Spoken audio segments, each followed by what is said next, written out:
Hello, everybody. My name's Stetson Darrellum, and I'm going to be reading Davy Crockett and the Coonskin, a Tennessee Legend by S.E. Schlosser.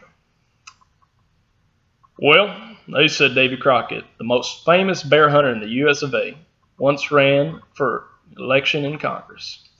He was campaigning in town one day, standing on a big old stump and talking to a big old crowd. One of the men complained, saying he was mighty thirsty. Of course, that set the whole crowd off, don't you know? They said they wanted free drinks, and they wanted Davy to pay for them out of his own pocket. If he didn't, he wouldn't get elected.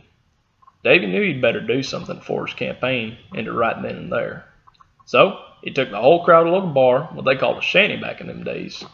And Davy himself led the singing and ordered drinks for the whole crew. Of course, the barman wanted to see his money. Davy didn't have none, but he told the fellow to wait, and he led off into the woods with his rifle, watched by the amused and derisive crowd. Didn't take him but a minute to spy himself a coon. Davy shot it. First go. The crowd wasn't near so skeptical when he reappeared with his prize, all skinned and ready to give to the barman.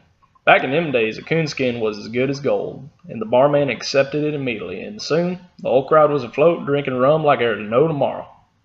When the coonskin was all paid out, Davy went back outside to his stump, started another speech about the election and what he meant to do for all the voters if he was elected.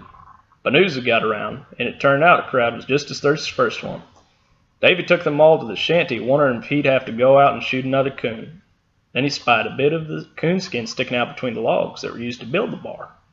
The barman must have stuck it under the counter to keep safe. Davy leaned up against the counter and stuck his right hand down until he was gripping the piece of coonskin and gave it a good, hard jerk. The coonskin slid right through the logs and into his hand. Triumphantly, Davy slapped it onto the counter and ordered a round of drinks from the barman, to the shouted delight of the crowd. As they were drinking, Davy made the rounds of the crowd, campaigned with all his might. He kept an eye on the bartender, and sure enough, the man put the coonskin behind the counter in the same place as before, with part of it sticking out through the gap in the logs.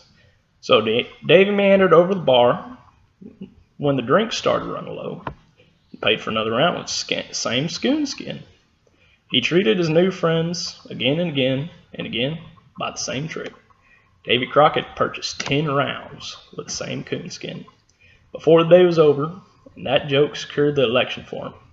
Even the bartender had to allow that anyone that clever had the real grit for them in Congress.